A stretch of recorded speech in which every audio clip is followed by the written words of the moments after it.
I, I need to hear some of the technical answers from the gentleman from TRC. My primary question is, and folks feel free to jump in, is on the phase one, there was some discovery of some chromium.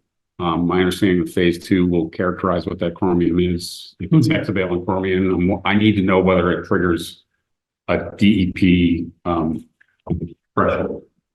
We don't know that because we haven't done testing for phase two yet. That's what I'm trying to figure out. Right. So just to back up a little bit, and as a point of reference, I have the summary of the report for phase one for you here.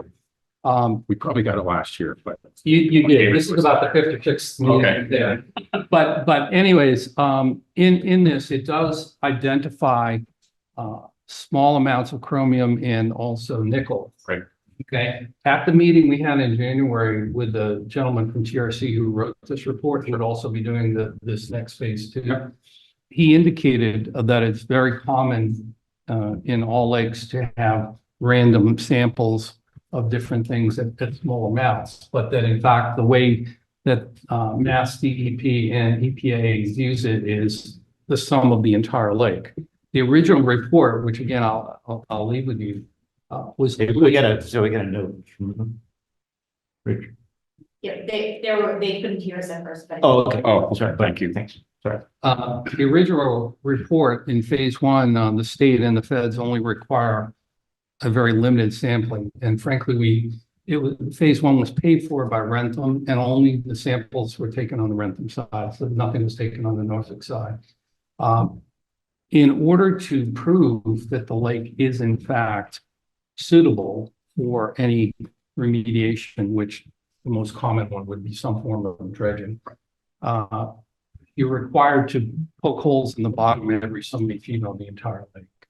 And so phase one basically said, as compared with 99.9%, and I'm quoting TRC from the last meeting, 99.9% of the lakes in New England that they deal with, this lake is very clean because it's never had industry on it, which is highly unusual for most lakes. It has no toxic chemicals and very small amounts of, as we said, chromium and nickel. The reason why phase two is so critically important, and again, I can have TRC answer serious questions again if they need to. We only got the notice of the meeting a couple of days ago, and frankly, TRC is not in the state; they're in Connecticut. Yep. So I would need some advance notice to get them to come up. I appreciate that, and I apologize for Yeah. that. But he made the comment in the last meeting to Caitlin that they probably tested like 1,000 lakes in the Northeast over the last so many 10, 20 years. And it's one of the cleaner lakes they've ever tested. And he believes if in fact the phase two were to have similar results, which of course we don't know what they are until we do it, that would in fact put the lake at a high priority level relative to other lakes, because many other lakes frankly have pollution in them. And there's a lot of, before you can even dredge the lake, you have to do a whole bunch of other stuff. So our position, both with Norfolk and with Rentham, is we're kind of in this no man's land right now, where we got this paid for by Rentham. The signs were all good. Yes, there are questions that maybe need to be answered, and certainly TRC can do them. But the current expert analysis suggests that it would be a strong candidate for dredging. The only way to prove that is to do the phase two. And we have a 5-year window from phase one. Sure. Phase one was done in 2002. So we're already in 2020. 2022. Sorry. So we're in year two. If we were to get funding this year to do phase two, it would be next year, it would be 3. We would have another year at most or so before we would have to do it. The key thing with this is, and I tried to emphasize this in other meetings we've had, this is no different than when you say, we want to fund redoing the school or redoing some other facility, and you have to do an analysis and a study to determine exactly whether it makes sense to do it or not. The great news for this, and this is really part of the whole pitch to both towns, is that if the phase two is done, and it proves that it's similar to the phase one numbers. It basically says we now are authorized to, with your help, of course, to petition both at the state and federal level. And you may or may not know that this year, the state of Massachusetts created a new fund for every city and town in the Commonwealth to fund dredging.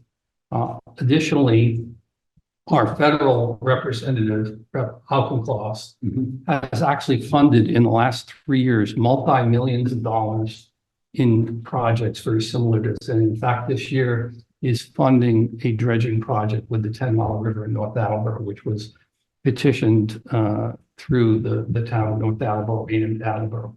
So in our perfect world, and this is really part of our sales pitch to you all, what you're funding with the phase two is the ability to say yes or no, is this a strong candidate for dredging? And then if it is, now we have the opportunity to not ask you for any money. We have the opportunity to get money through federal and state sources because now we've met the EPA guidelines for this kind of thing. If we do not, and this is where TRC can back me up on this, TRC is saying at this point, and by the way, the north end of Mirror Lake in Norfolk is a strong example of this. Within our lifetime, and certainly before our children have passed away, the lake will continue to deteriorate and get shallower and shallower, and it will actually turn into a wetlands. And again, I'm quoting the scientists, but what they'll say is, once the lake gets to a certain level of muck and sediment, it's very, very hard to recover it unless you do dredge it. So I appreciate that. And it's the message you delivered last year. And I appreciate the need for dredging. I have some experience with the state's emergency response and hazardous waste compliance rules. So that's why I was asking those questions. I'll take another look at that. We can formulate some questions. Does anyone else have any questions for these guys, these gentlemen, while they're here? Sorry. Was there a question regarding potential contaminated soil and how it will be addressed? That's essentially last spring. So one thing that TRC, if I may, one thing that TRC came up with that I did not know was a federal mandate. As they're dredging, they have to sample every like 5,000 cubic yards. And they have to do that per regulation. So even if we start dredging, and we're originally the thought was we're going to go down to 100 again. TRC said that we should not do that. We would have to go down to 12 to 14 feet to get below the sun where it penetrates and grow. So during that whole process, there's a multitude of ways of moving that soil out of it, but it's getting tested. Like I understand that too, and I understand that it's because there's a land application pathway that needs to have the sampling to allow it to be land applied. I understand all that. I need to understand what happens if I understand what you're saying about not triggering the thresholds, and it's comparably one of the reasons for phase two is to make sure it doesn't trigger it. So that's I need to understand what happens if we do trigger. Actually, I have a note from TRC on that. Okay. If you don't mind, I have a copy of an email because he wasn't able to attend. My issue is I need to know who's liable.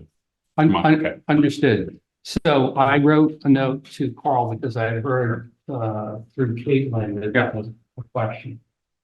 His response, which of course he could elaborate on it if we had a meeting in person. He said, regarding Norfolk's question regarding responsibility or liability, should any toxic chemicals or metals be discovered in the phase two analysis or future dredging, sediment by law removed from a lake is not considered the same as soil on land. There is no legal requirement for Norfolk or any other town to clean up or remove contaminated sediment. Thank you. Now, obviously, I'm not a lawyer. He's not a lawyer, but that's Who's not? Well, he's a copy for everybody. He's an engineer. He understands. Yeah, I think he understands the law pretty well. And I think he also, in the meeting in January, just to sort of put an exclamation point on it, he made the point that as soon as you do the phase two, if there's anything problematic that's uncovered, then obviously you can't go forward until that gets resolved. Right. And even if we were to get funding cross our fingers from the feds or the state to take some of the sediment out. That as Tom just said, it has to be tested for every so many cubic feet. And so at any point in that process, which again, at this point is multiple years from now, but at any point in that process, it can be stopped according to state and First federal. fail six. Right. Okay. Thank you. Does anyone have any other questions? Just really quick, the federal funding that you were mentioning, being able to get, is that a full funding or is it partial? I'm sorry, say that again. So So the funding, once you get through phase two, the town's responsibilities are financial responsibilities are done. All that we need then is their sponsorship, and then we take it forward to our state legislation and federal. Yeah. That's where the funding, it could come from state and federal, but it's nothing to the towns. And it's very common, and again, TRC explained this in the last meeting, it's very common that funding is not done for the whole lake. And in fact, we talked with DPW about this, that we would not dredge, for example, over near the dam, and that's what. So it's very likely that you end up being driven, like all of us, through the financial side of this. So basically you say, okay, it's X amount of dollars per cubic foot to remove it from the lake is X millions of cubic feet, which by the way, if you haven't heard about the report, in some areas, including on the Norfolk side, the lake in fact could be upwards of 20 to 30 feet deep. And there's actually 15 to 20 feet of sediment, which is the world's richest fertilizer, by the way. Not that you guys, I heard you can't sell I was any. pitching it to Brendan that they can resell that. They're not allowed. But anyways, I mean, so that's the whole point. No, I just, yeah, we sort All of, right, yep. I appreciate that. And sorry about the late notice and anyone, no one have any questions? Rich? Yes. Can you hear me? Yes. I have not a question, but a comment. Is it on this? Just, Yeah. it is. Okay. Yep. Yeah, it is.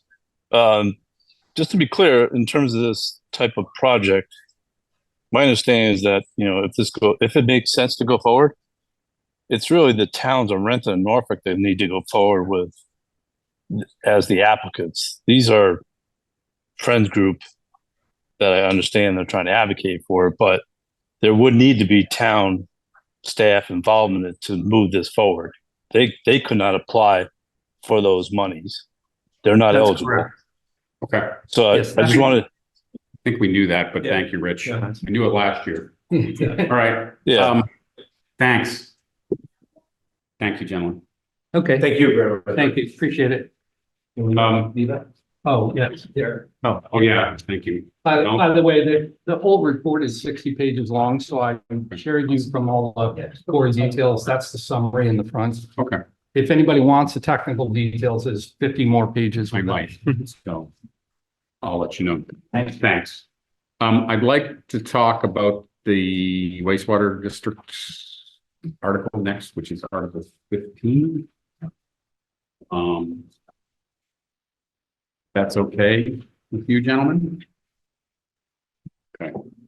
We have Tom Arrington here and Justin Blair's here on that topic as well. Anyone else? No. And Justin forwarded the article so we can pull it up here and go through it. Eric can pull that up, that'd be great.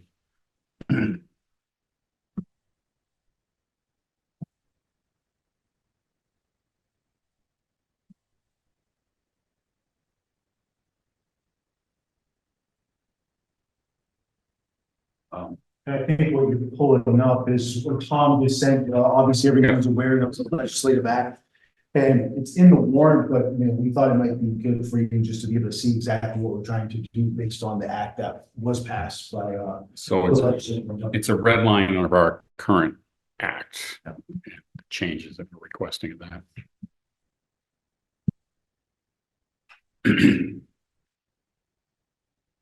While we're waiting, Blair, you'd be the one who would be writing that application for the dredging money, I think. So, never mind. No surprise there.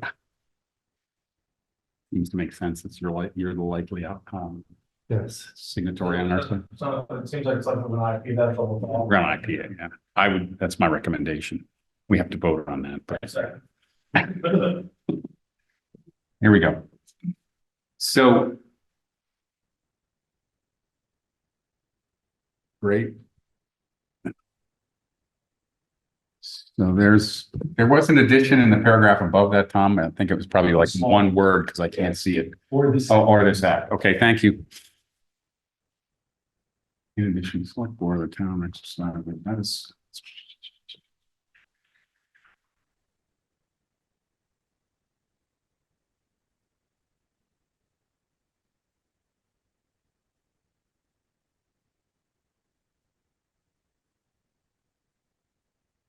So, okay, so this amends section that authorizes us to assess betterments based on usage, I guess, right? And or annual, it actually has a list of things and then it says or annual sewer use charges. And this is the crux of the situation here.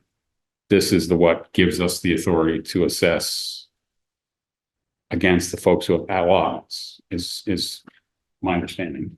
That is that. And the language that discusses reserve capacity, customers with reserve capacity, is that clear that that applies only to those parcels? No, but sorry. Can I get an answer? Okay, Rob. Well, the lawyers should talk. Yes, I know.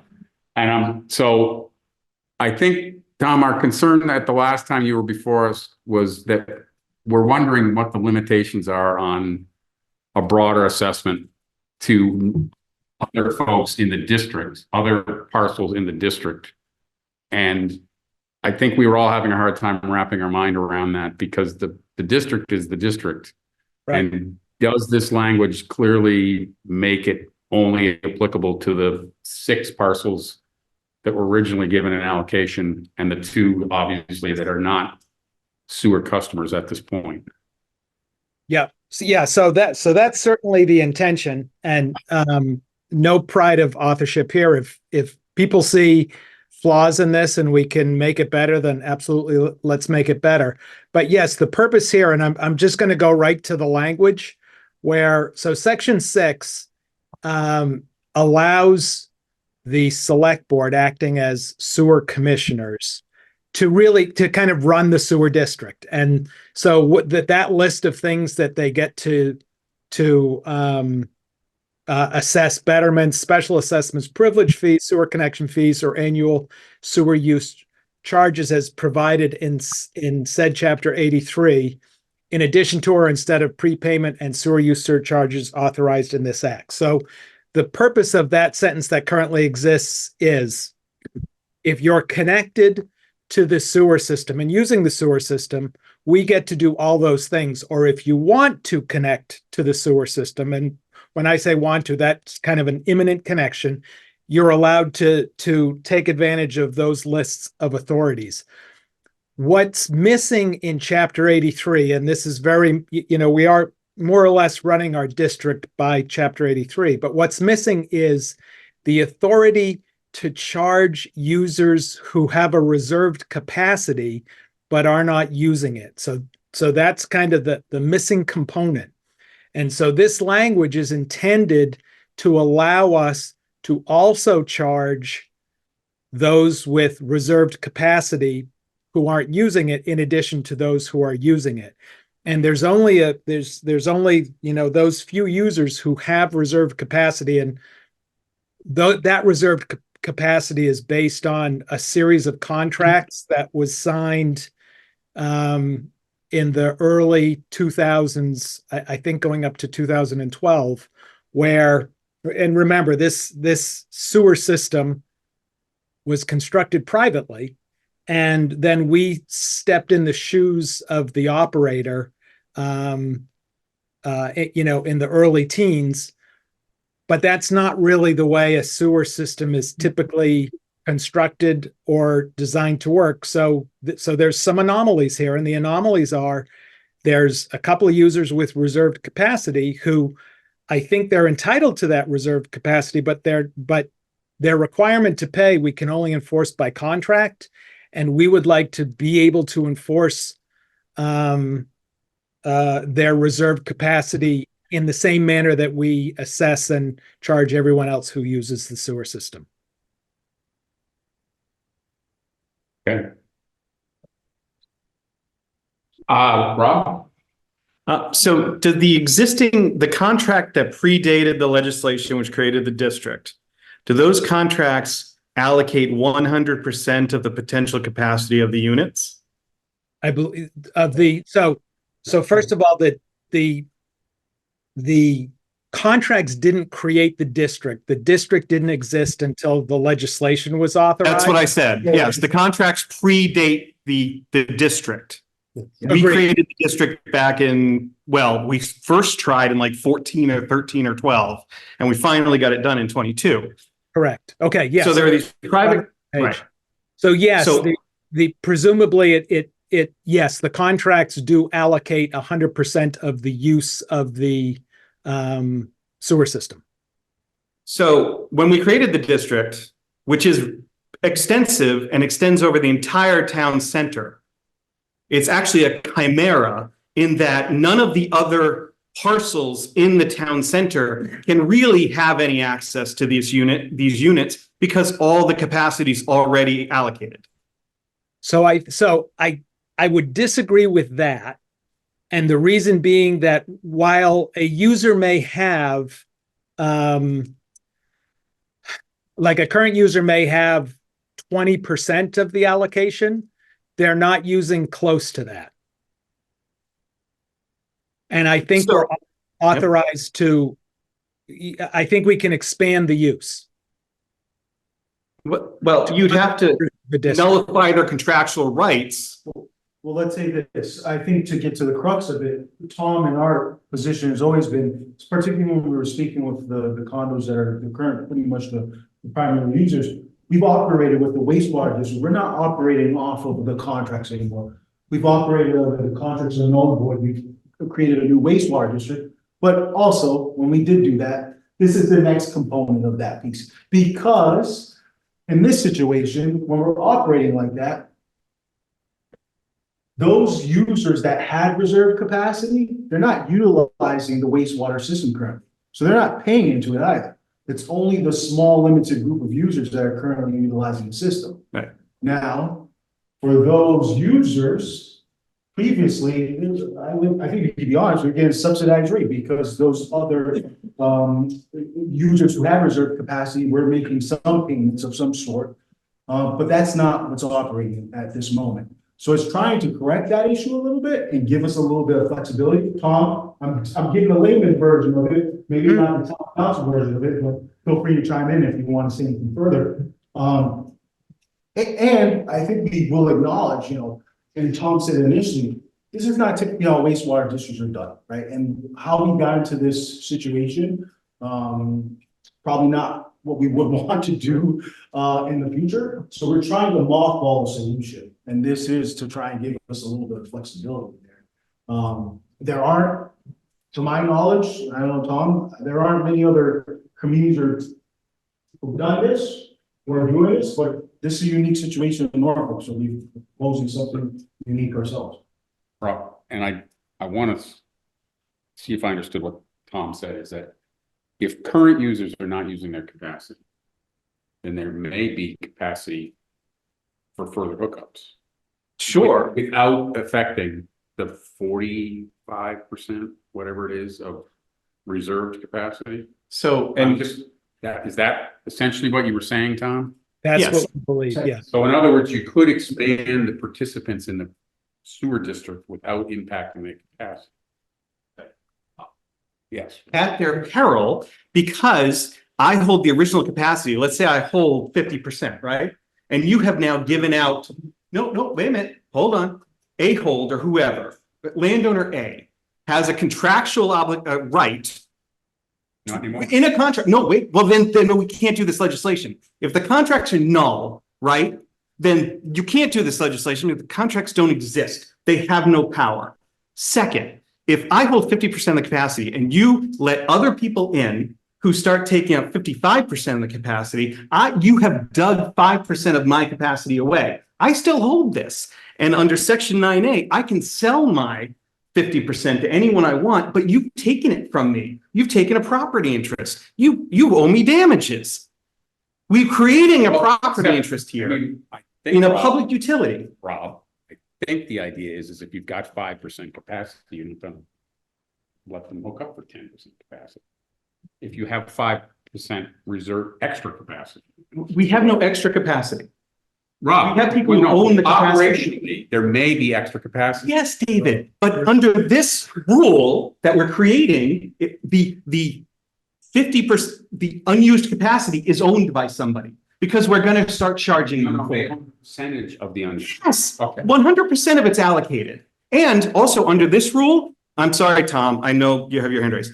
Okay. Section 6 is written so that I don't know how you can charge Ahold for their unused capacity while not charging all the users who are already paying for their capacity as well. You'll have two classes of billing for the same good, the same capacity good. The bill doesn't say minus whatever they're already paying in operations.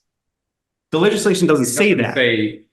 Plus whatever they're paying in operations as well. It says I can charge sewer rates and then I can charge for capacity on a pro rata basis, whether or not it's connected or used. Which means if it is connected or used, I can still charge too. Okay, hold on. Tom, do you want to address that? Sure.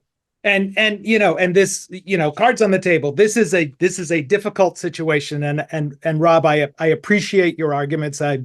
I'm not blind to them. But so the first, in response to kind of the last question, while we're authorized to do that double payment that you just suggested, we don't have to.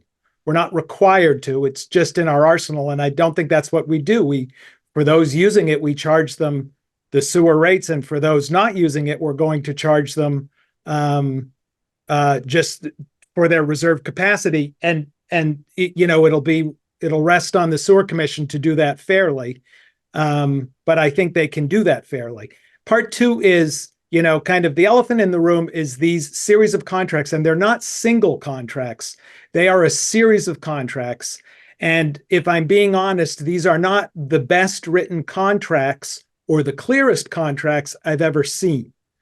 So when you say they have an absolute right to something, I think if you took a look at all these contracts, you might say it's a little murkier than that. Not that they don't have a right to something, but it's definitely murky. And I think when we created this sewer district, we had an impact on those contracts. What that impact is, maybe for a court to decide, but I hope we don't ever have to go there.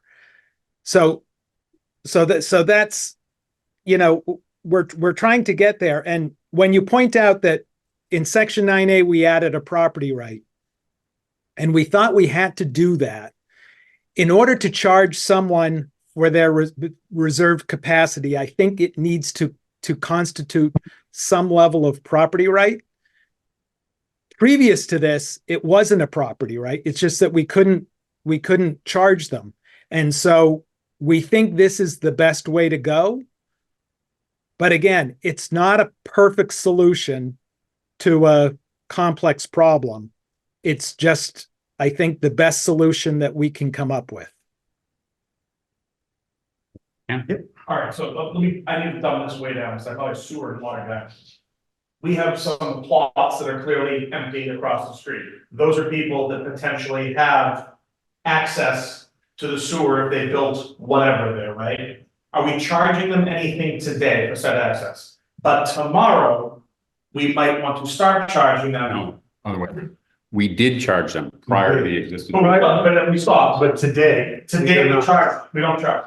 We didn't charge them. It was a private organization. They charged each other. The town. Because the town didn't own this thing until 22. Has the town ever charged? No. We owned and operated it since 2012. Yeah, this is 2012. Yeah, This was the first mistake. exactly. No one in this room was involved in that decision, and I'll say that out loud, and anyone who wants to challenge you. So if we charge them today, empty lot across the street owned by whoever, we don't charge them today, but tomorrow, hypothetically, they have the town meeting, we say, here's your bill for X, whatever X is, because you could have the privilege of using sewer at some point, how does that not open us up to some? Slight adjustment. You've got the core crux of that. The difference is there, it gives the opportunity for the select board, but it also based upon an allocation of capacity. So there has to be a want of theirs to do that as well. It's not single-handedly saying the select board is going to say to whatever owners who are connected that we're going to just charge X, or it gives us the opportunity to do that. And I can't go into the full detail. I think some of those property owners would elect to do that, and it is to the benefit of the town. And the reason why I'll give the example of why it might be for the benefit of the town is when we established the sewer rate this year, which the select board did as sewer commissioners. Obviously, in the previous scenario, we were getting some sporadic payments. The reason why we did the wastewater district was because we were trying to get an avenue to get money that the town wasn't getting at. So we had a significantly reduced group of users. So the cost was all borne on those users. And they came to the select board and said, we're going to raise our bills exponentially. The select board subsidized that rate. So we're going to give a temporary solution to this, but we need to find a long-term solution. And this is one of those attempts, because if we can get some revenue from these other property owners, if they do want to have a reserve capacity, it would reduce the cost for the users, but it also protects the town in some aspect, because we're going to have to subsidize that difference in the budget with actual receipts with funds. So the plan for this year is to use the retained earnings to do that. But if you continuously subsidize it, the retained earnings is going to go. So how will you cover it? It's going to be the general fund. We haven't been in that situation to do that. Or it can be or free cash. the ratepayers. But is there a risk Or it for, could be you're absolutely. is there a risk of litigation from the people who haven't paid for however long to say, wait, this bill, I've got this contract from 2003, and now you want to charge me for something I'm not using, but theoretically could use or reserve the right to? I guess that's the town council question. I was going to say. Are we trying to collect, $2,000 a quarter from somebody to get? Probably a lot more. There's the rub. That's the Well, question. part of that too makes that property more viable to whether to develop. Smart property is. Because without sewer, it's a parking lot, Guys, it's not smart. right? The So, other one is. But it's the one that's not going to immediately, I'm just, They might. That's a question for town council. Was he gonna answer? It doesn't make sense for some of those users. I think they would have an interest in doing it, but I can't speak to all that. And that is a town council thing. We hopefully resolve it before we get there, but who knows? Right? Tom, would you expand on that, or do you think I would cover that? Well, so I guess I'd want to make one point, and then if the point doesn't answer it, I'd like to hear the question again. But the point I want to make is what we're trying to accomplish here in part is, you don't want to send me into court to collect fees and contract, especially when the fees are, in the low to mid tens of thousands. It's not how we want to spend our legal dollars. And this change, the way the sewer district works, and if you all know this, I apologize, but the way the sewer district works is we charge you your fee. If you don't pay it, it just goes on top of your real estate tax. And if you don't pay that, we can foreclose. So it gives us a kind of a tried and true way of getting the money to operate the district in a way that a town is used to getting money, and not having the town act like a commercial actor and suing people for past due debts, because it's not the way a town acts, and it just doesn't work that well. I was worried about us suing them, it was them suing us. So Saying what are they that's a going full to? contract. So what are they going to sue us for? Tell me what they're going to sue us for. If we start giving them fines and fees, and the fines and fees they don't pay because they say, I've never had to pay this, I have. It's a state law. It's a special act, it's state law. So they're in violation of this special act if it goes through. If the special act goes through, we have the authority. And they. So here's my. They have to get an injunction, say special act, what you keep talking, a special act not legal because it's nullifying Well, okay, go ahead, Brian. My understanding of the situation, again, as not a water guy, there was a contract that was based on allocation. However, it was not enforceable because it was not the town or the district behind it. It was the sewer organization. Correct. So if no one paid, there is nothing you could do about that. So the district was formed so that the town could do something about non-payment. But in doing that, we ran into the section that says you need to charge by usage. So you couldn't enforce the contract that you were saying, what if they pulled up this contract? Well, the contract was about allocation. That's not in the baseline here. So we're changing this to get it back in alignment with the way it had been done. So that's why I don't think anyone's going to say, why don't we go back that way? Yes. Tom. Yeah, and so just so you know, we knew when we adopted this last year that it had that gap, but we made the decision that we wanted kind of a very straightforward, plain vanilla sewer district legislation so that it would go through quickly and we could establish it. And then whatever tune-ups we needed to make were going to be made, you know, in the future years. So we knew this existed. We made the decision at the time, I guess in 2022, to go forward with a really clean, simple sewer district as opposed to putting in something that I don't think this exists for other towns. This is a unique solution.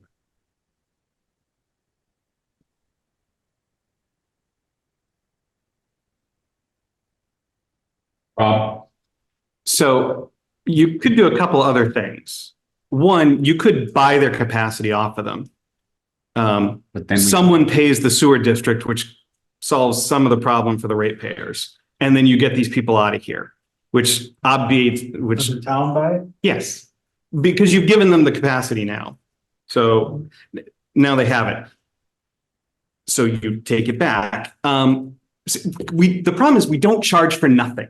All right. We don't charge for. we don't have the ability to buy the allocation because we could take it away from them today too, right? We don't need to buy. We could just say, I'm sorry, you bought your allocation. If you wanted to do something other than sending people yearly bills for air, you could do that. Or you could do, or the way we deal with capacity payments in the water district, for instance, is you pay an upfront fee. You could do a sewer fee, a sewer minimum fee, which, you know, you have to pay at least X. And then your minimum hookup fee, because we got a hookup fee for everything else, and towns do separate hookup fees. Like your minimum fee for water is $25 a year and your minimum fee for sewer is $100 a year, right? We have some minimum fee that is also somehow discounted by usage, which would be like the same way. I'm having a huge problem setting up a yearly billing for air. And Rob, it's not air. It is It's air. It's right. Hold on. If I owned a 2-acre parcel and I could build a 6-story building on it, or I could put a 2-story house on it, which part is more valuable? the 6-story building. Optionality has value. It's very basic. No, but wait. But if you don't build the 6-story building, you know, you pay X in taxes, and if you do build it, you pay Y. And that's what this does. No, The sewer is a built-in value, whatever that value ends up being. It's a built-in value because your piece of land is either a parking lot with no sewer or a viable commercial lot with sewer. Rob, this is ugly, but it creates a property right. it's a horrible precedent. It's an atrocious precedent. And well, except it's not a precedent because hopefully no one ever does this again. No, you can't say stuff like that because some smart guy sees what Norfolk does and suddenly it's done in Brockton or something.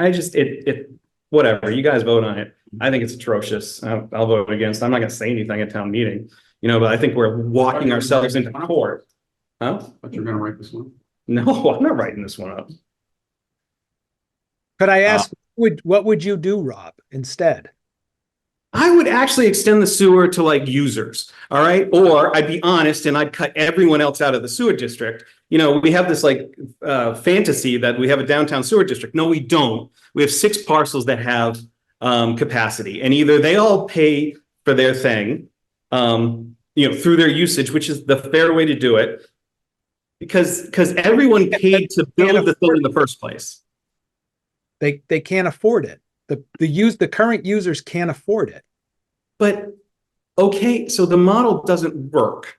So you have to expand the district to make it work. I mean, I think expanding the district is easy, but no, I mean, I'd turn to Blair. I don't know that we have anyone knocking down our door to connect. And there's. Well, I mean, it does raise the question that I raised. We could tell them we're gonna let people who have parcels in the sewer district, that they can have the capacity. We could tell Able that, and see what they say. What I would say is this, because I don't, I have to respect each board and each person's role. I think we've had those conversations. We've talked about it at the select board on our approach to this, looking at a variety of ways. It's not, we're sitting on our hands saying, hey, no, and I'm not saying you are, but what you just said, you've had conversations, and that's all I would. So And so the this is reason I, this is the parcel right across the This street, is one not thing where you are, right? Across The big one. yes, it is. Who owns that one? Able. That's because the tank is right across from where Sodas was. Yeah. So the tank is sitting right there. So well, how come when that parcel is being marketed for development? Who's the owner of that parcel? And do they have capacity? There is capacity there. I don't. Is it them that owns that capacity under this scenario? Yes. So I thought the Stop and Shop building was gonna go in between the parking lot and Liberty. That's up on that Liberty Lane Right. Meeting House Road. So what, flat piece. who owns this parcel?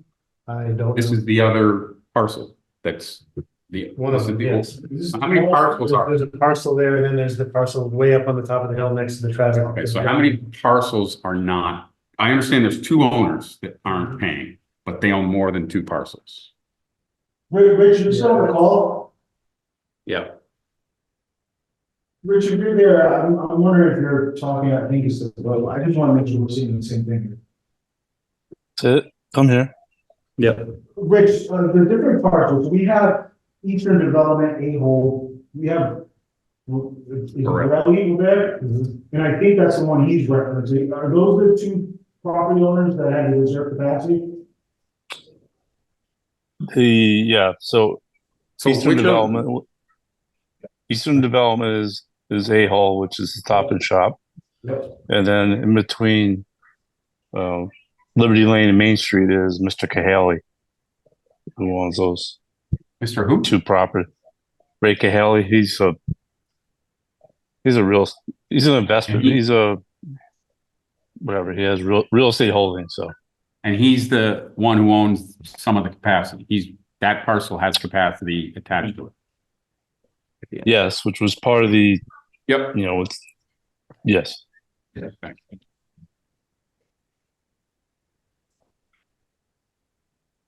Anyone have any more questions? Comments?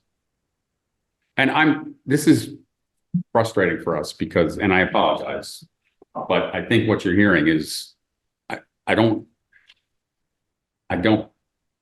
I'm worried about the legislature acting on this in any sort of quick pace, because it is unique. Or not. I think. And there was a comment in the email, Justin, about this, that we've consulted with the AG's office. Didn't I see that in the email? That was, Was it local services that we consulted with? Okay, that was on the zoning bylaws. That was the planning. okay, never mind, I apologize. I got 3 emails today. I'm just mixing them up, so, all right. Okay, So a shared asset is only affordable if a substantial portion of that asset is being used. And right now, that's not the case. It's underutilized, which means the people who are attached to it are paying way more than they should. no, they're not. And they never have. No. The people who are currently being billed are Would being- be paying. We're subsidizing it right now. Correct. Without the subsidy. Yeah. Yes. There are two ways to do this. You either get the people who are not using the asset to pay, or you get more people using the asset. We have talked about a lot of need in the B1 for commercial space. We've talked about a need for pre-kindergarten. We've talked about a lot of needs we need in the community. And there is a parcel there with sewer that isn't being used. At some point, we need to not just talk about how do we bill people who aren't using something, and say, when do we go to eminent domain and take it and start building it and using it for all the things the town needs? They're paying their property taxes, so, well, I guess we could. You can still take it. Yeah, Take it you're right. anytime you need to. It's a lot easier. I mean, then you end up having to pay, market for it. Market for someone with zero allocation is parking lot price. That's sort of where I was at, but, does anyone have any questions for our guests? All right, we'll, when we get to this, we'll have this conversation. Thank you. I think, just to let you know, there's a couple that I want to wait for a couple of these, and I think this is one we're going to want to wait till next week, with Joyce and Melissa here. The other main article, or this set of articles you want to hear about, I got an email late today, and I'll actually turn this over to Rich. Rich, you sent an email I was included on an email regarding the status of two of the planning board articles. Yes. Could you fill us in? Sure. So the planning Chad, board, I'm sorry, Rich, if Chad wants to step in too, it's as Yeah, the chair. yeah. I mean, I can defer to him if he wants to go first. So. Rich, you're queued up. Go ahead. Okay. So in terms of, I'm going to go in reverse order in terms of number wise, just Article 27, which was a schedule of use. We were before you last week. The planning board held the public hearing last night, and the version that I emailed earlier today is what they voted last night unanimously to support, which they did discuss one of the questions that was raised last week about the B4 and the C5, and the decision was to move forward, even though they're identical, to have them separated out. So essentially B3, B4 exists already today. They're just going to replicate it. So now the table has B3, B4, and then same with C3, C5. It's C3, and C5 on its own. And then they voted last night just to put them in numerical order. So the table would be C3, C4, C5, C6. They made an adjustment to coffee shop and changed that to a yes as opposed to a no. Other than that, there was a couple of minor adjustments to it. They're also going to have a handout that will be separate for town meeting. That will be colorized to help voter, residents at town meeting understand the changes. So this is being changed. This is staying the same. This is new. And so the new is, like we talked about last week, was the food truck was one of them that's new. Thank you. Anyone have any questions on that? Okay. Back down one. Okay. Article 26 or 25. 26. Yeah, 25 and 26. 26 will feed into 25. So after hearing some of the discussions from the advisory board meeting the week before, the planning board voted to recommend to the select board, one, to pull the inclusionary bylaw that's proposed right now, which would do the 10% town-wide, so town plus the MBTA district. And then second, to modify the MBTA zone district to add an affordable housing provision within the bylaw itself that complies with housing choice guidelines, which is that 10%, 10 units or more. It will need a new public hearing because it is beyond the original scope. So the planning board will need to hold a public hearing before town meeting. So the request to the select board is to pull the inclusionary, replace the MBTA with the one that I emailed earlier today, which does two things. And there's a couple of changes in that bylaw because we sent it to the AG's office and she had a few comments. So we made those adjustments as well in this reversion that was discussed last night. And in terms of the planned approach is to go back, take a look at those ways to create additional affordable housing through an incentive-based system, and then come back to town meeting at a later date. If things line up, it could be the fall or it might be a little bit after that, but to do this approach so that way we have an opportunity to address the MBTA zoning at the spring town meeting. Thank you. So anyone, Clarification, when you say pull inclusionary bylaw, you're saying not put that up, like not vote on it? it will not be on, it'll be pulled from the warrant? Or do we have to? Yeah, Yeah, the so request, the request, just real quick, Rick, sorry to interrupt. The request would be for the select board to consider to open the warrant, remove that article, and then close the warrant again, so it wouldn't be on the article. I don't know where the board is on that just yet. I haven't been able to get everyone, but that's what the request would do. And if they didn't do that, then that article would remain on the warrant and you probably just IP it. Any questions on that stuff? Ryan? One follow-up, would they have to open the warrant again to modify 26 to have the We would inclusionary? do both of those. Anyone have any questions on it?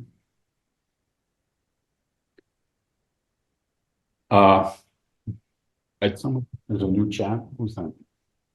Chad has his hand raised. Oh, he does. Chad? There's no- Sorry. there's no- Yeah. Thank you. Just wanted to add one additional thing is that we are working on a handout for and a couple slides for the Article 26 for the MBTA zoning bylaw, just to explain kind of like what we talked about at the last advisory meeting. You guys provided some great feedback. So we're going to take that feedback and create a couple very simple slides of why are we doing it and what's the overall impact. And then show the overlay district with some color handouts and a couple slides at town meeting. Thank you. Anyone got questions on this? No. Rob? Thank you. I think we're all set with that on the planning board stuff.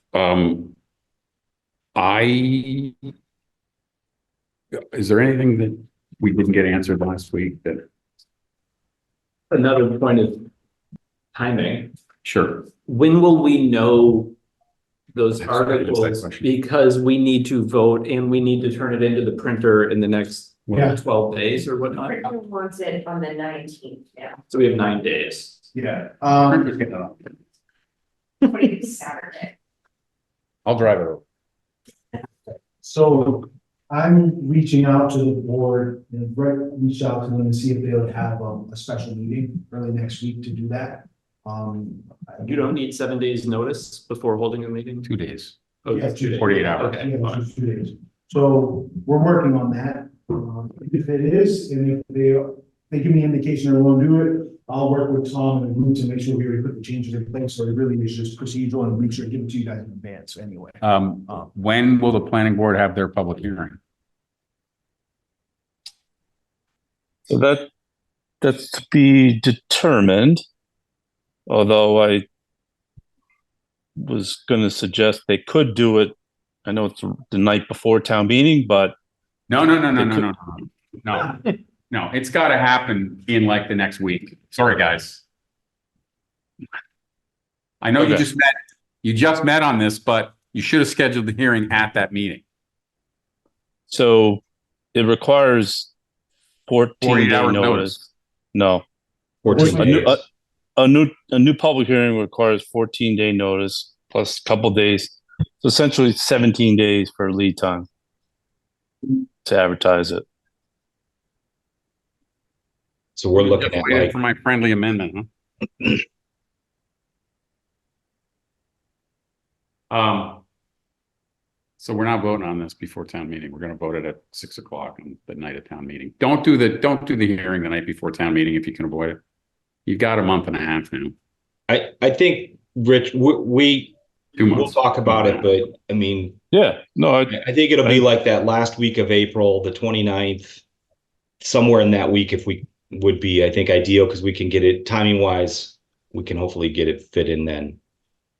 You have to do a new hearing because you closed the hearing. Yes. yes. Yep.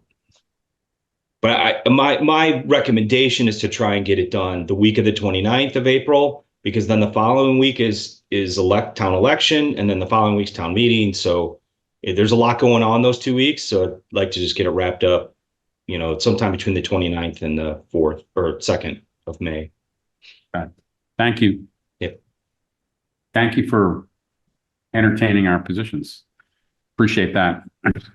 Yeah, you guys had some great feedback, and I presented that to the board, and we're incorporating that into our handouts and obviously into the articles as well. So thank you. Anything else, gentlemen, from these folks? I think we're all set.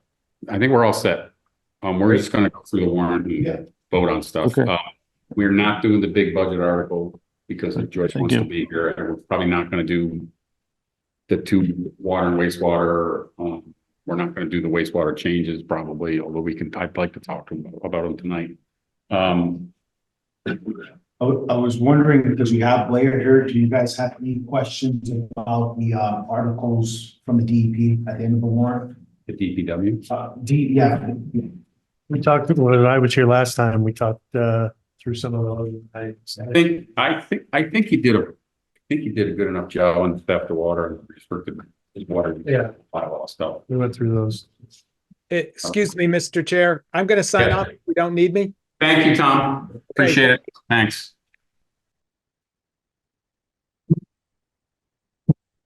Also, I know, excuse me. Oh, man, well, thank you. I do have a couple of budget updates for you guys.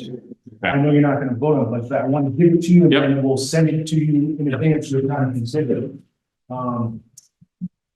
As you all may know that, obviously with the budget, there's a lot of different assumptions, particularly around debt. We recently went out for a bond for some of our debt, excluded debt and bands, bonds that were included in our operating debt.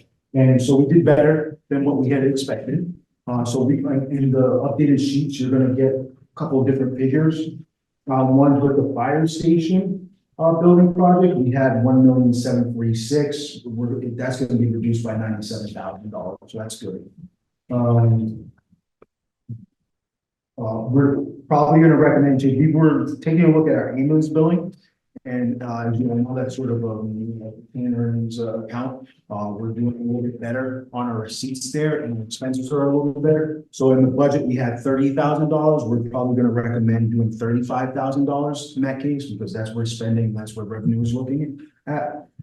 King Philip did vote on their budget. On the ambulance receipt, that does account for the accelerated ambulance capital expenses, because that comes out of that same Yeah, fund. it does. Okay. It does. Good question. And King Philip, they voted on their budget officially, and it resulted in $1,040 difference. So we want to reflect that. Up or down. This one's up. Okay. But yeah. And then for non-exempt debt service, once again, this is associated with our banks, roads and different things like that. It was $706 less. So it's it's negligible movement. The exempt debt is the biggest change, so almost $100,000 less. Okay. So I'll send that to you all, and Great. yeah, that's pretty much it for the budget. All right. Thanks. So I'd like to start working our way through the articles, voting on them and signing them. For Jason, and I think I talked about this a little bit, and Ken, you haven't done the budget yet, right? Last fall was your first meeting, or do you? Yeah, okay. This tends to be a heavier workload than the fall town meetings. We vote on them, and then each members picks up an article that they would like to pick up on, we can give you examples of write-ups. So anything that you're interested in. We will do what's called an indefinite postponement on a number of these, which basically means we choose not to act on it at the meeting. Those are easy ones, so you might get a couple of those. Just so we'll just start working our way through this. Some of these things are they're virtually boilerplate kind of votes. We have to do them. They're not controversial. Some of them are more controversial, as you've seen. So why don't we get started? Article 1, we don't have to vote on. It's the election. Article 2, we will have transfers that will be presented to us. The Article 3. Article, yes, we will. what's Article 2? Article 2 is unpaid bills. And Unpaid bills. we're still at the point where we have no paid bills. Okay. But should we vote on it or should we wait? I don't think we will have any, but if we do, you can reopen your vote and reconsider it. Okay, so we'll vote to IP that one, right? If there are no unpaid bills. So Article 2 is unpaid bills. I'll take a motion on that. I move to indefinitely postpone Indefinitely postpone Article 2. Second. Can I get a second? Second. All in favor, say aye. Aye. No opposed. Okay, it's passed unanimously. Article 3 is transfers. This will be presented to us the night of town meeting, if I'm not mistaken. Generally, it's been, I think Todd and I have gone looking at the list for, I think we're pretty close on it, honestly, we can get to before, but generally we don't. Right, and it's an easy thing to, we just vote on, they present it to us because it's last minute stuff potentially. We vote on it we have a meeting an hour before town meeting every year and we act on things we need to act on. So that'll be delayed until town meeting. Article 3. This is the budget article. Skip that one. Which one are you on? Article 3. Article 4, wait, hold on. Budget. What have I done? Never mind. I'm sorry. I was misreading it. Article 4 is the collective bargaining agreements. Those are settled. No, the board has a meeting on 23rd, and I think they might likely be settled by then. So we'll have to deal with this before town meeting as well. Okay. Article 5 is the budget. I apologize. I got behind myself, actually. I'm sorry. See, I'm reading ahead and looking at the articles and reading down. Article 5 is the non-union compensation schedule, general increase of 1.5%. We talked about this when it was originally presented to us. Does anyone have any questions or comments at this time? I think something we probably want to support. Move to approve. Second on it. All in favor of favorable vote on Article 5, say aye. Aye. No, opposed? No. Article 6. Now. When you said no, that was not a no vote. No, it was not a no vote. No votes. She's pretty quick. This is the budget, so we're going to delay this one. I'd also like to delay. Actually, I think we can act on Article 7, can we? A water enterprise. I would delay it because Blair had put 50,000 extra unforeseen, and I want to we had it figure right, but I want to give you the actual number that way. I thank you for that. Okay, so we'll deal with that next week. Article 7. Eight. Sorry. I have a question about this. Departmental receipts. That is the sewer. What is this? It's not the sewer. Yeah. Yes, it is. Yep. 100% the sewer fees and the retained earnings. So what's in retained earnings before we take $70,000?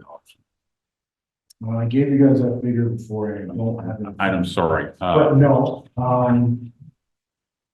100 and right now in retained earnings, we have $116,000 that's around it. I think it's 164. And this essentially means that it costs $197,000 a year to operate this.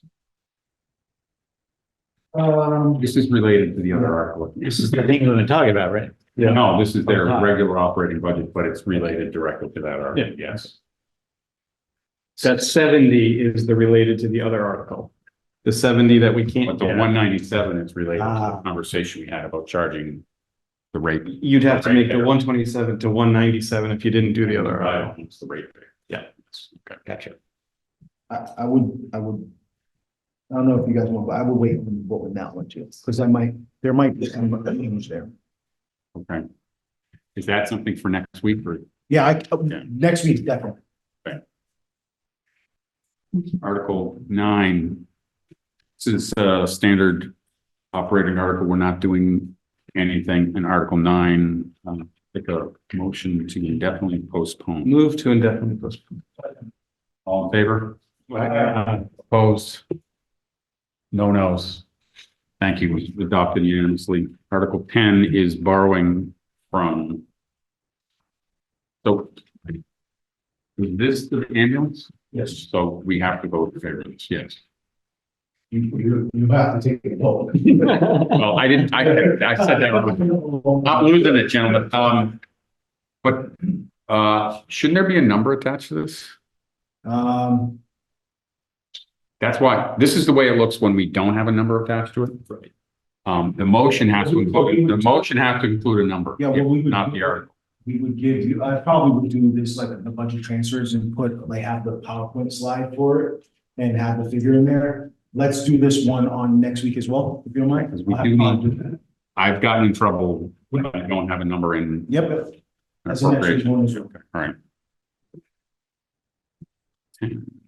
Revolving funds. This is the or retained, I'm sorry. Yes, it's revolving funds. There are small changes to this. The passport account for the library went up because they have an increased deal flow on that. Beyond that, it's the same. I'll take a motion on this. Move to approve Article 11. Second. All in favor? Aye. Opposed? Article 12 is the Chapter 90 standard operating language. Move to approve. Article 12. Sorry, I'm tracking. All in favor? Aye. Opposed? It's unanimous. Article 13, we don't have to take a vote on. Are we aware of any committee reports? Yeah, fire station will have something, the school building committee will have something. Generally, the energy committee, Andy has something. But I know- does he need to have something? And I'm not being, I mean, have they made progress on something? I apologize. It's not for me to say. It is not for you to say, and I apologize for putting you in the spotlight. Because we're talking about 20 minutes there. If you got the 3 to 4, it's Yeah. 25, and we're already getting towards 10-ish. Well, the schools usually present food, right? No, they present during the budget. Budget. Oh, but that's right. Okay. But the school building committee will. So, yes, got it. Right. Article 6, Article 5, 14 is 14, I'm sorry. We can't vote on this tonight either. You don't know any number, right?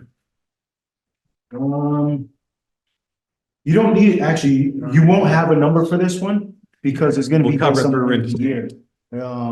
So we've done this typically where you're not gonna have a figure for that. It's just giving the blessing that we can use retained earnings to cover the deficit. Doesn't the budget article do that? Separate process. And actually, I spoke with this with Tom, by the way. So I know why the town did this before, and this is gonna be something that we clean up in the future. I think the town did this to call out particularly the people that weren't paying before, but technically, you don't have to put this article on the warrant. This is covered under the end of year transfers. I want to keep it on this year because I think it's prudent to talk about this issue because it is a larger issue.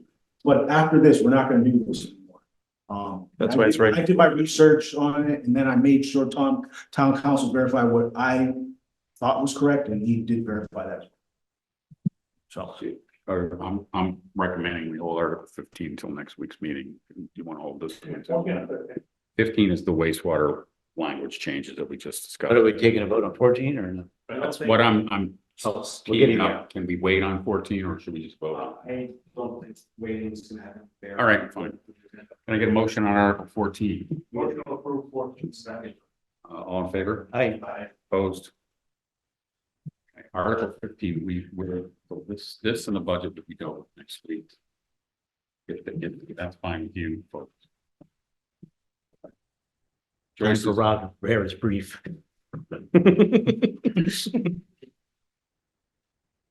Yeah, can we do dissenting opinions in the advisory board meeting? Actually, you can assist the person doing a layout to make sure your views are reflected. And then you can stand up and expound on the narrator. Not Once. 1,000 times, no. I'll call it the moderator, you only get one shot at it.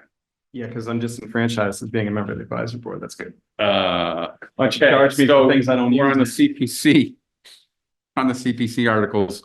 This first one is the annual just distribution of funds that they're required to do by the state law. It's a basic boilerplate kind of thing. Can I get a motion on this one? Move to approve Article 16. Second. All in favor? Say aye. 16?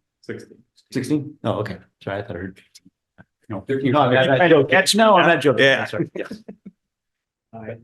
Aye. Opposed? That passed unanimously. Article 18, Article 17 is their administrative budget. This also is pretty much standard.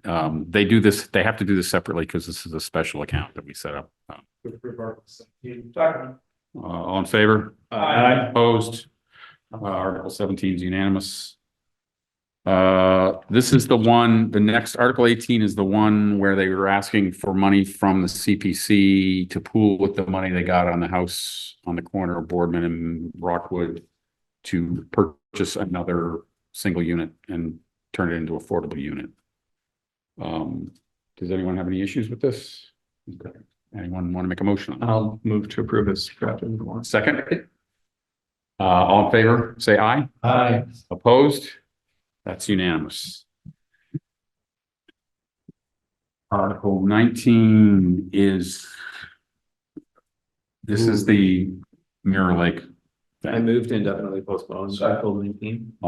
Does anyone have any discussion on that? Well, I just want to make a comment that I thought the discussion was very helpful that we had. I mean, now I understand it, where, and, you know, we keep kicking it down the road. I just hope we don't have to have the same discussion in 6 We had months. this discussion. I know. And that's what I'm worried about, but I guess We are going to see it in November. We had this discussion last year. Yeah. My questions did not change and no one came prepared to answer those questions. And I was pretty obvious and pretty blatant about it last year. And that's all I'm going to say. And if it took 3 meetings essentially to get them to answer my questions this year, so. And I still didn't get them from the profession. That's a whole other topic of conversation. So, Anyway, that was my Second. comment. That's all. so, we have a motion to indefinitely postpone that's been made and seconded. All in favor? Aye. Opposed? I feel like that's a town council question too, if it comes. It is. Well, it is. I'd like- Things, are we on the hook for anything? I'd like to hear a concurring opinion from him. Well, that's an interesting, so it's joint several and whatever, Right. you know, but you don't have an obligation, apparently there's special legislation. You don't have an obligation to do anything about it. Interesting. I don't want to belabor the point, but just to tee it up for the future too. You know, Caitlin's concern is still my concern too, and today's a good example of it. Because today, the UK, you guys probably heard in the news, said are mandating municipalities to handle PFAS, and it's changing it from 7 parts per trillion to 4. So things can change as a flow of things. So, you know, my concern is the liability to the town as well. And Rentham, I spoke to the Rentham town administrator. I think it was beyond just not putting on this water. I have a question that I didn't want to ask this guy. I didn't want to put him on the spot, but how did they pick TRC and why are we stuck with TRC as the dredge consultant? Yeah, that's just. I mean, that should be a public. Presumably, it would have been a public procurement from the first chunk of money. Because Rentham paid for it, but we weren't involved in Okay, it. that's. And we have to accept it. But I bet you it was over. RFQ, I would think. Yeah, I'm assuming they did, but I don't know how big the contract is. And then it just puts them in a good position with the power. so Sorry. We had to do the IT vote for 19. We didn't actually vote, we just talked, I think. Yeah. Oh, did we vote? No, we didn't vote. Yes. No, did we? Yeah. All right, okay, thank you. I'm handing over the gavel to Ken. Don't look back. Oh, your deputy's down there. Vice, he's a vice. I meant that in a positive way. All right, so lights, Freeman Kennedy lights. Freeman Kennedy lights, Move to approve. A second. okay, I. All in favor? But you would have discussion before the vote. No, I'm not gonna have a discussion. Okay. Just gonna vote now. Unless someone else wants to discuss. Does anyone else want to talk about this? Do tell. Could I ask your opinion on this matter? I think it's ugly to string up a bunch of wire at the top of a football field light system. And I think there's a potential that it's also, we have a bylaw in town that says all wires are supposed to be underground. It doesn't apply just street lights. It applies to parking lot lights. I don't know if it applies to stadium lights, which is essentially what these are, but Rob. So I was approached by a person who's been in town for quite some time, and we talked about this article. He said two things. One thing, which we heard at the hearing, which was this is a very wet area. So, conduiting and you're playing with fire. And two is when that field was built, and I wish, someone could verify this, there were a lot of things just dumped there, like stumps and construction debris and whatever. When the field, so they've actually had problems with the field like sinking as the stumps disintegrate. And this person who'd been in town for a long time said, you don't want to go under the ground there. You just string it up above your. They went underground when they put the poles up, and I think the field. Well, the poles were put up like what, 40 years ago? No, but okay. Take a motion Article 20. Been moved and seconded, I believe. Ken and Mike. That's right. All in favor? Aye. Opposed? No. No. Who's the second now? Jonathan. We have a vote of 5-2 in favor. Article 21. It's the irrigation system at Freeman Kennedy, $52,000. Can I get a motion on this one? Second. All in favor? Sorry, before we vote. Yep. Can I ask you a question? Just so I recall this one correctly, I'm just reading it. This is a new irrigation system to be installed? Or is it fixing existing? It's fixing existing. And something, I think it was a little bit of both. Yeah, it's both. Okay. They have some heads that don't go down. They have some stuff that doesn't reach anything of value anymore. There's something new, we didn't get approved, new file. So the reason I'm asking is this is in the same general vicinity as to what we just talked about, where it was recommended by some unknown person in town that we don't want to take in there because of the things that are a mess. So it's Voiced by now, I know that I voted no, so I can live with my vote for the last one, but I would just. You voted no yet. Why would we vote yes for stringing overhead lights because we believe we shouldn't be digging underground on the football field, but we're totally fine with digging on the adjacent soccer field? What's the There's a- difference? I didn't vote against the other one because of the fill. I voted against it. And I don't think it's as big an issue as this longtime resident thinks, because I'm deadly serious. I mean, your kids and my kids have played on those fields, and there's a significant ground cover on that. But you're so new to town, David. So I think repairing plus the irrigation system is a lot newer than the light bulbs. I mean, what it's worth, I'm with you. I didn't personally don't know because I'm afraid of what might befall us if we did. I voted no because I think it's doing a lot of work. And I'm also not convinced that the neighbors have been either discussed or consulted. It was kind of given a hand wave saying no one can see it. And I This is was not germane to the current article, Mr. I understand. I'm just saying, I was in the a friend's yard looking straight at that, right? So that was saying why I go to my, but I'm just raising it because it just seems a little disconnected that there might be concerns of, the reason we had to string it overhead, I know there's cost implications, but also some digging implications, but yet it doesn't seem to apply for going underground in an immediate adjacent location. Just something doesn't seem to line up for these two things. Just a statement. It doesn't, it's not a question per se. Anyone else have any comments on this one? Did we get a motion? You have a motion in a second. All in favor, say aye. Aye. Aye. All opposed? Abstain. And we have one abstention, it's Jonathan. Thank you, Jonathan. This is 71,000, the next one's the $71,000 for town. No, it isn't. Pickleball courts. Article 22. I move to approve Article 22 as written in the warrant. Second. All in favor, say aye. Aye. So, like you're gonna abstain? Okay,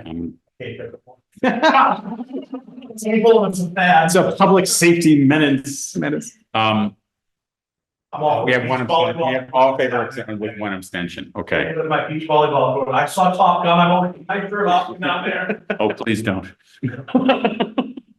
Article 23 is the Town Hill article. This one has engendered a lot of discussion over 2 sessions with us, 2 cycles with us even. This gets us essentially a plan to figure out what to do next. We have any other comments on this? Well, so I was one of the people argued against it last time because it was a much smaller number and you weren't going to get a plan. Right. This, this is an adequate amount of money and we'll still have a chance to talk about when they come back with, $300,000 worth of contribution, new whatevers. Justin, can you make sure that this is on the Conservation Commission's list of potential grants under the parks and what used to be urban Self-help. It used to be urban self-help. Yeah. It's now called parks and something else. Because this is the kind of activities that the state participates in. And it will put a restriction on the hill that may not exist, but it's probably a good idea in terms of future activities. We couldn't build a library there if we get state money to build a park there. Oh, no, sober. We may already, I don't even know the status about the hill, but if we seek state funding for this, it will require a permanent conservation restriction.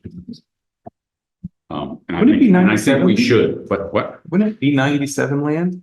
It is, that's what happens. Yeah, it's That's what I meant by like right now. no, but it's I call that a conservation restriction. So you can get your way out, as you know. Yes. All right, I move to approve Article 23 as written. All in favor, say aye. Aye. Opposed? Unanimous vote. Article 24. It's their capital stabilization fund. I see no reason why we should oppose something like this, but that's my view on this. I move to approve Article 24.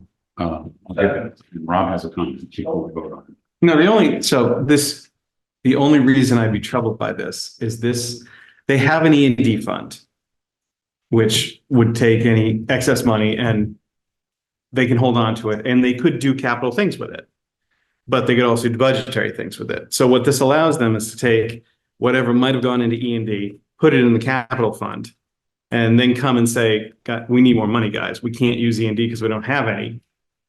It's just a way of making the budget less publicly accessible and publicly determined and puts it in the hands of bureaucrats. Like myself. Well, I thought that I thought that the superintendent was talking about, this is for the future tennis courts and football field turf replacement.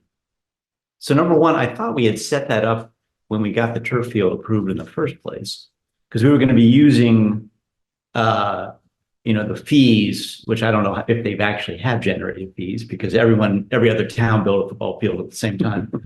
But all those user fees and so forth were going to go into something to be used again in 10 It years. was was it? I thought it was operational maintenance kind of stuff. It might have been, I don't know, but I guess we I didn't do create remember. one because here it is, but Henry was playing football.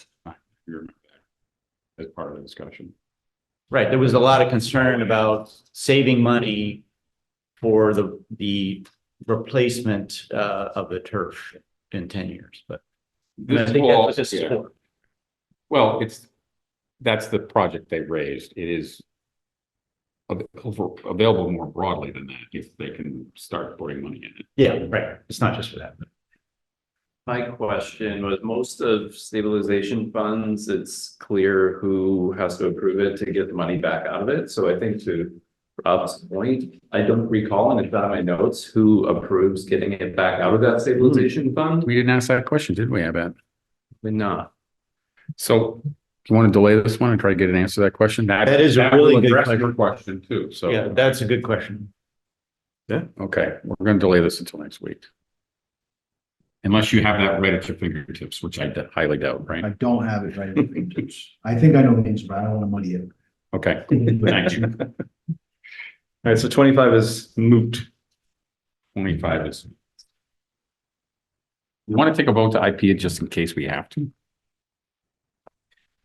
Because All right, so here's a problem. When they reopen the warrant, right? Everything, well, not everything, everything after 25 is gonna have a new number.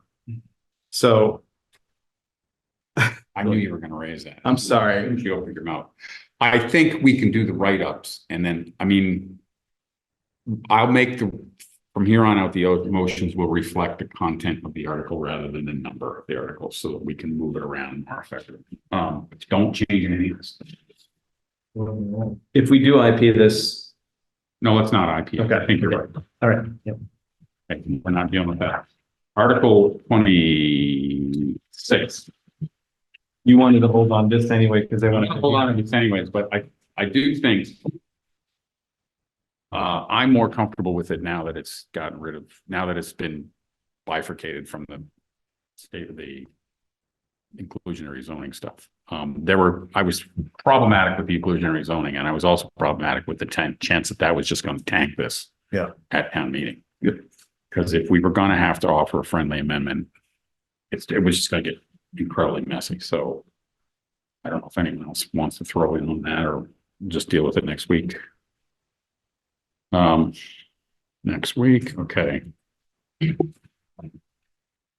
Then 27 's the 27 is so I have a question for one of our members. Actually, I won't. Article 27 is the amendments to the use table that we did a year ago. Or was that in the fall or was that in the spring? It's less than it was less than fall. Okay. So What's in here though, this is, so. They added- They consolidated the columns that we believe were the same. correct? no, they kept them separate. They decided to keep them separate.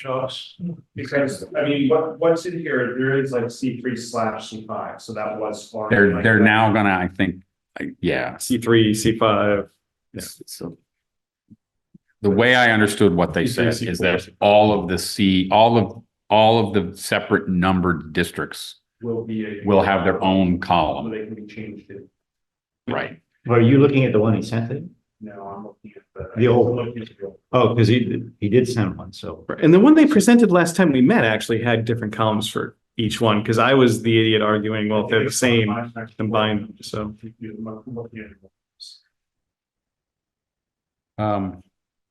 Yeah, they changed the order around, so they were in numerical order. There are a few tiny differences. Yeah. It seems, Between the old one and the one that they sent us.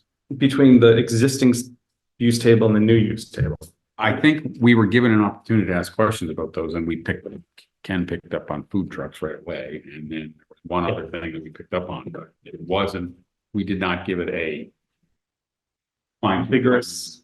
And what they said tonight is they're gonna highlight those new additions in a separate color so that it will be obvious to people before they take a vote, which I think is helpful, yeah. Can I get a motion on this one? I move to approve. Okay. All in favor, say aye. Aye. Opposed? That's unanimous. 28 seconds of area in the lead. Did they speak to you about this yet? Yeah, when Blair was here, I think they want to IP this. Want to talk to you about that one? It's not, this is definitely not. that pisses me off, because a month ago it was ready. Came out of his mouth. We have all the paperwork in place. Specifically asked, is this ready? I did. For sure. So- 100%. So let's hold this one a week and see if we can find an interim. Would you mind if I do that? I'll send Blair an email because That, I need to know. this is, that's why I asked if they talk. I appreciate it. Thank you. Okay, this is the minor repairs on private way article, which would amend our bylaws, adding a new article, Article 5. With no reference to any article number. We had some questions about this, but I'm not entirely sure. It sounds to me like we're largely adopting state authorities here with some local tweaks. Anyone have any issues with this one? There was a lot of comment on this. If not, I'll. I have like theoretical issues with it, but I think practically it's a necessity, practically speaking, even though like in my heart, I don't like it. Well, you had an specific example. I lived on a road just like. Yeah, You know, it's the same situation with it, the gravel, this and that, and then the ambulance couldn't get to the neighbor's house and they Right. were big, and so. It was helpful, that Right, illustration. And the issue is all the people have, there's a water main underground, the people pay property taxes, et cetera, it's just the road. Yeah. You know, it's, I don't know. It's probably unacceptable at this point, meaning it would never Right, never be accepted, but. issue about 87 waivers on it to get it accepted. And soon we'll have Ariana Lane on that. Well, Can I get a motion on the article regarding public funds for private ways? Let's move to approve the article, history number as written. Can I get a second? Second. All in favor? Aye. All opposed? No, it's unanimous. Article 30 is the theft of water article. Which basically puts some ability for us to pursue essentially action against folks who either knowingly or unknowingly are stealing water. I think the conversation focused on it. More likely example of theft of water is unrepaired leaks or leaky toilets, but there are cases where people tap into water mains. So it's like, That's not, you're still billed. Yeah, that's metered. It's only in the case of unmetered water or like you turn a hydrant. reading the minutes, when I was reading the minutes, the question, that was his direct response, but I must have been confused by that. So Bypass the meter or something. He talked about how they monitor usage and they see You see a that, spike and you know. To let people know they have a front yard. which is Yeah. but that was separate from Yeah. that. Exactly, yeah. Can I get a motion on this one? To approve that water article. Second. All in favor, say aye. Aye. Opposed? That's unanimous. The last article is on the state of water supply conservation. Did we ever get an answer on the water ban question, areas where it basically says. It's basically the way the wording We is. didn't. The wording is The if you reasoning, have that yeah. private, you have a private well, it still says you basically can't water. We didn't. I would say if you have an outstanding question, if you send Erica, send it to Blair, myself, you can get an email response to you guys if you want that. Okay, all right. It's pretty, Blair's responsible. Okay, yeah. And at this point, that it would probably require clarifying, it would have required clarifying anyway, 3 weeks ago, but it would require clarifying, Redraft. which we can offer an amendment on the floor if we need. If the Yeah. case question, I don't need to drag us down and it's just Yep. point of information myself. I know we don't, but is it in the realm of allowed things to do for a town to regulate usage of water coming from a private well as opposed to coming from a house well? I think it is. I think it is. It all comes from the same place. So that's fine. But- I mean, the state has wrestled with us significantly, especially in our area, because we are part of the feeder for the head of the Charles. It's one of the rivers that are under immense pressure for obvious reasons. And I think you have to go through a bunch of rigmarole to get the authority, but I think, and if you have to sort of get the state to. So the reason I'm asking, again, not to drag this thing into a weird direction. I'm personally okay with the lack of clarity, as this is written, that it may be applied to private wells as well, right? Because it all does come from the same place.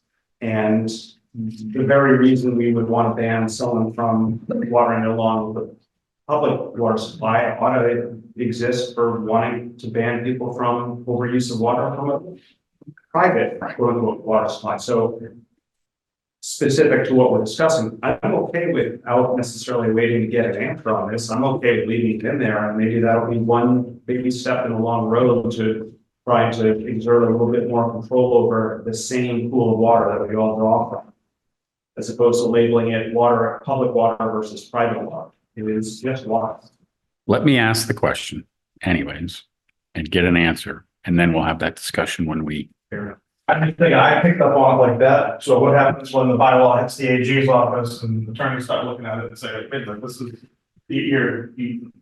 can they, I don't know, can we regulate it? No, yeah. I think some of this language, I think a lot of this language probably came from DEP. It did. Yeah, so But we have that kind of strange situation where you can have a sprinkler if it was pre-whatever, or you have to have a private well, so we're telling them one thing, and then it's kind of tell something else, so it's. I don't know, okay, just my. I care less about that, just because if it says here, like, watering is only allowed 1 day a week or whatever. And then if it, we have precedent in town of people with water being told they shouldn't do something or should do something, like pay their bill, and then nothing happens. And like, I don't understand enforcement of this anyway. I know for a fact that they've enforced some of the watering stuff.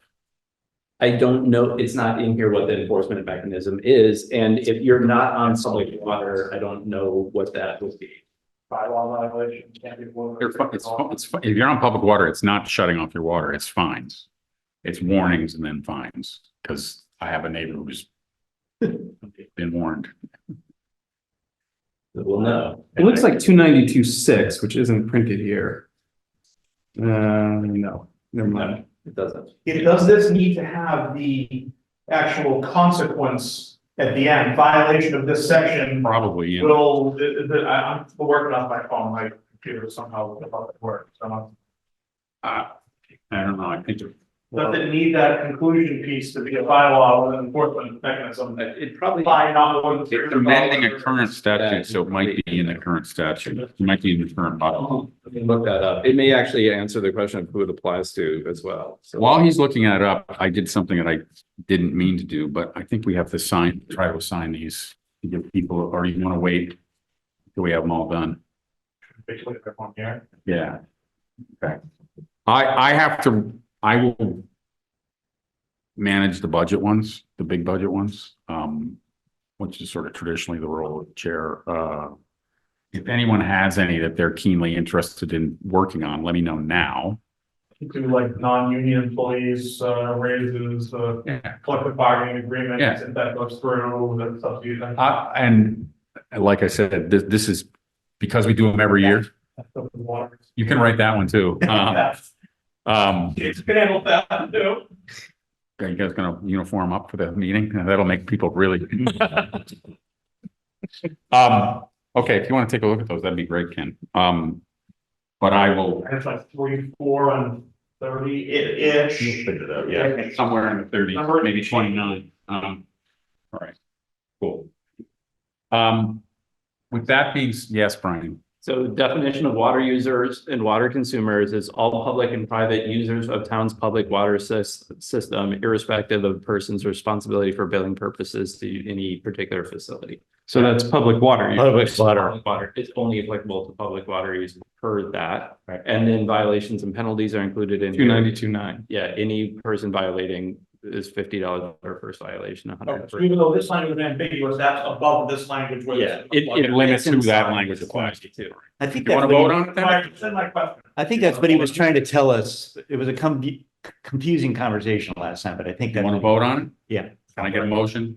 To approve the Of the water bylaw, watering. water conservation bylaw Bylaw as. amended. Second. All in favor? Aye. Opposed? That one's the end. I think we have a couple of minutes to do. Did you do the ones from last week? Or do we? I haven't seen the one from last week. Okay, fine. I can't do the ones from. I did them already. I reviewed the minutes from the meeting of the 27th of March. Yep. And they're fine, and I sent them back to Eric. I also sent them out to everyone. I didn't send them out till 6:30. I read them this morning, but didn't send them. I sign those I will sign them. if If we pass it, you're just. Oh, yeah. saying that we we pass. pass it. Okay, all right. I move to accept the minutes of February 27th or March 27th of the advisory committee. Second. All in favor? Aye. Opposed? And Ken's abstaining. Those minutes are adopted. I will take a motion to adjourn unless there's any further reason to have discussions. Oh, I heard it. Okay, sorry. I didn't hear it. All in favor? Opposed? We're done. See you guys next week.